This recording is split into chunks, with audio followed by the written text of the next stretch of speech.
Hello my lovely students, welcome back to my channel Pratik E-Learning School where learning is a beautiful journey. আজকে আমরা আরো একটি নতুন class শুরু করতে চলেছি। এর আগে 5 দিন ধরে আমরা টাং টুইস্টার চ্যালেঞ্জ করেছিলাম, যেখানে 5 দিনে 5 ধরনের টাং টুইস্টার আমরা কিন্তু শিখেছি। আমরা কেন টাং টুইস্টার শিখেছি, কি জন্য প্রয়োজন টাং টুইস্টার প্র্যাকটিস করা, সেই সব কিছু কিন্তু আমি সেই প্রত্যেকটা ভিডিওতেই বলে দিয়েছি। যারা যারা এখনো অবধি আমার টাং টুইস্টার চ্যালেঞ্জের ভিডিওগুলো দেখোনি, তারা অবশ্যই আমার প্রোফাইলে গিয়ে আমার প্রত্যেকটা টাং টুইস্টার চ্যালেঞ্জের ভিডিও দেখে নিও। আর একটা জিনিস বা একটা ইনফরমেশন রয়েছে, সেটাও আমি বলে দিই। সেটা হচ্ছে আমাদের এই প্রতীক ই-লার্নিং স্কুলের একটি ইনস্টাগ্রাম চ্যানেলও রয়েছে। যারা যারা জানো না এখনো অবধি, তাদের জন্য বলে দিই, আমার এই ভিডিওর নিচে ডেসক্রিপশনে একটা লিংক দেওয়া রয়েছে, আমাদের ইনস্টাগ্রাম আইডিটা দেওয়া রয়েছে। তোমরা ডেসক্রিপশনে চলে যাও, সেইখানে ইনস্টাগ্রাম আইডির যে লিংকটা, সেটা ক্লিক করলেই আমার ইনস্টাগ্রাম প্রোফাইলটা খুলে যাবে। আর সেখানে গিয়ে চটপট আমাদের প্রোফাইলটাকে ফলো করে দাও। সেখানে কিন্তু আমি বিভিন্ন ধরনের ভিডিও ক্লিপস শেয়ার করি, বিভিন্ন ধরনের ভোকাবুলারি সংক্রান্ত ভিডিও আমি শেয়ার করে থাকি। এই অবশ্যই চ্যানেলটিকে ফলো করে দিতে একদম ভুলো না। আর স্পেশালি লাইভগুলো কিন্তু আমি ইনস্টাগ্রাম চ্যানেল থেকেই করি, তাই অবশ্যই ইনস্টাগ্রাম চ্যানেলটিকে কিন্তু ফলো করে দিও। আচ্ছা, এইবার আজকের ভিডিওটাতে চলে আসছি সরাসরি। তাহলে আর বেশি দেরি না করে আজকের ক্লাসটি শুরু করা যাক। আচ্ছা, এইবার আমরা শিখতে চলেছি আজকে পাস্ট টেন্স সম্পর্কে। আজকের ক্লাসটা হবে পাস্ট টেন্সের উপরে। দেখো, পাস্ট শব্দের অর্থ হচ্ছে অতীত, পূর্বোক্ত কোনো একটা ঘটনা ঘটেছে, মানে অতীতে এমন একটা অ্যাকশন ঘটে গেছে যেটা আর কখনোই পুনরাবৃত্তি হবে না, অর্থাৎ যে ঘটনাটা কখনো ভবিষ্যতে ঘটবে না, এইরকম একটা অ্যাকশন বোঝাতে আমরা সবসময় পাস্ট বা পাস্ট টেন্সের ব্যবহার করি। পাস্ট টেন্স কথাটার অর্থ হচ্ছে অতীতকাল, বোঝা গেল? আচ্ছা, পাস্ট টেন্সের কিছু ক্লাসিফিকেশনস রয়েছে, সেইগুলো আমরা দেখে নিই।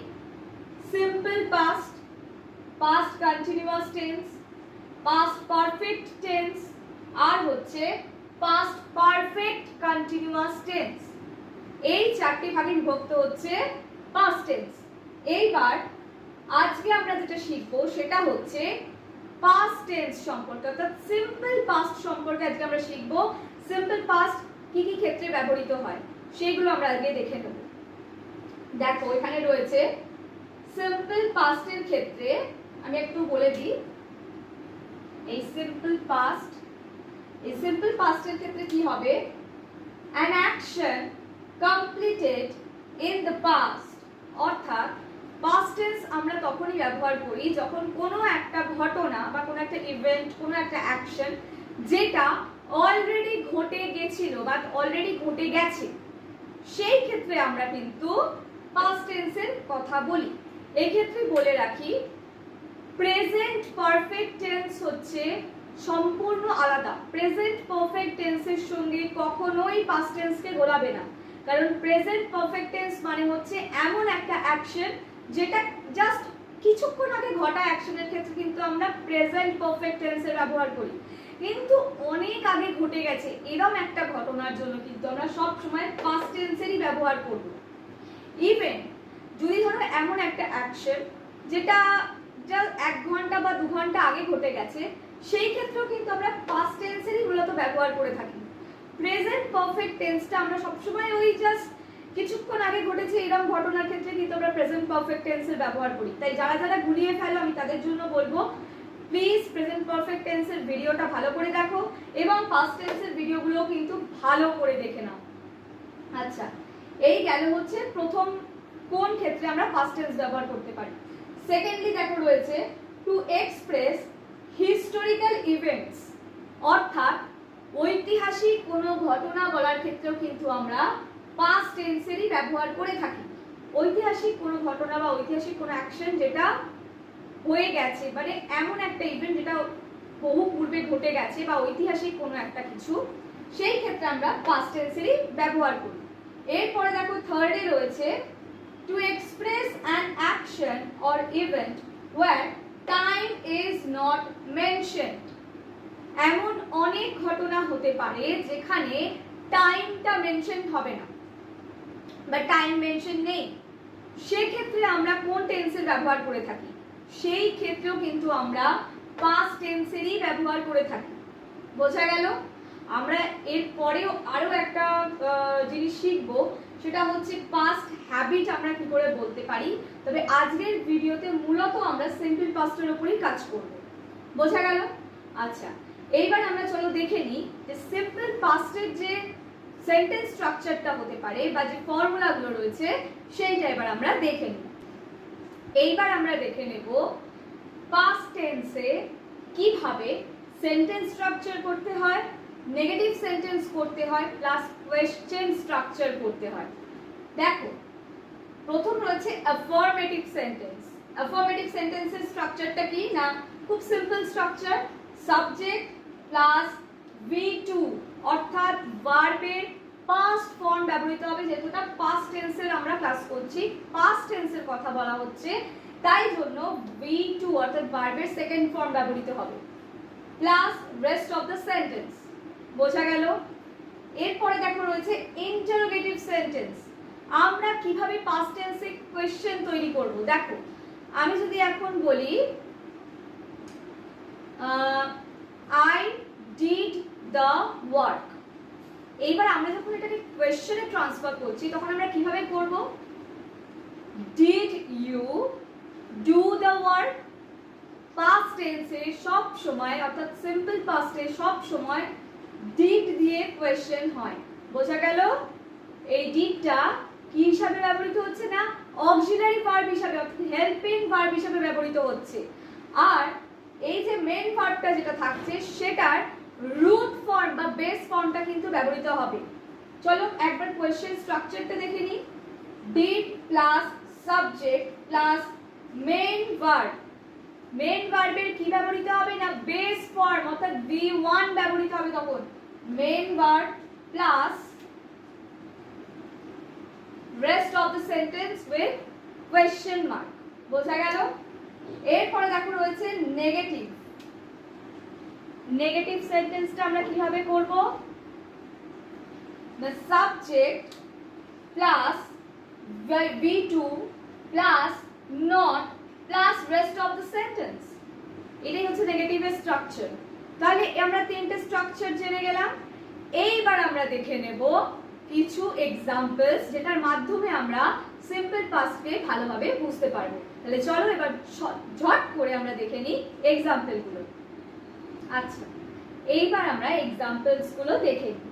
দেখো, প্রথম এক্সাম্পলটা রয়েছে I went to collect my result from school, অর্থাৎ আমি স্কুলে গিয়েছিলাম আমার রেজাল্ট আনতে।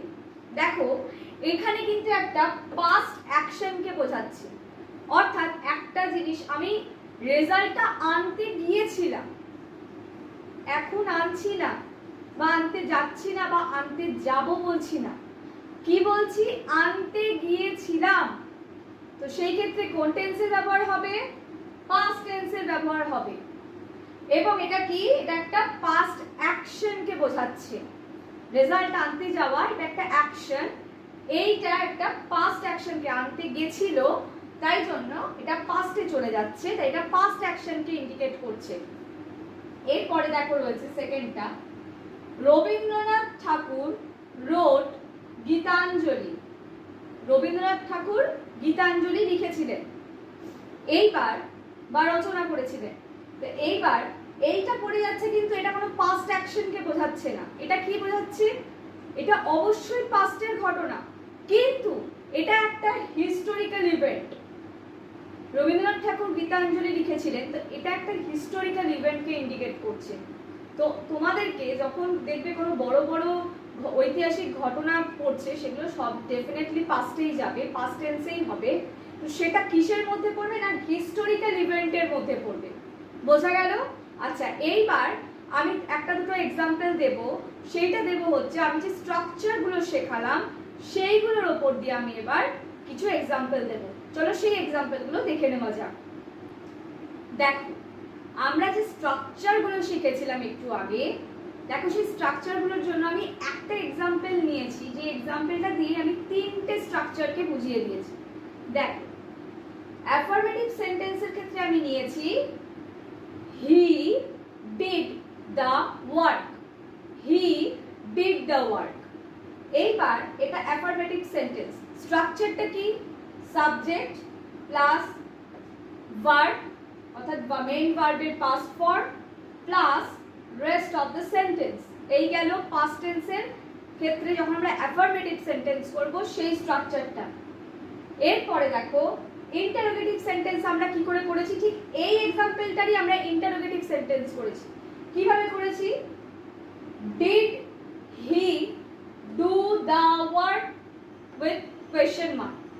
এইবার দেখো আমি একটু আগে যেটা বললাম, আমরা সবসময় পাস্ট টেন্সে ডিড দিয়ে কোয়েশ্চেন করি, এবং এই ক্ষেত্রে ডিডটা কিন্তু কোনো করা অর্থে বোঝায় না, ঠিক আছে? এটা কিন্তু মেইন ভার্ব নয়, মেইন ভার্ব হচ্ছে এটা, এইটা হচ্ছে ডিড, এখানে হচ্ছে হেল্পিং ভার্ব বা অক্সিলারি ভার্ব হিসেবে ব্যবহৃত হয়।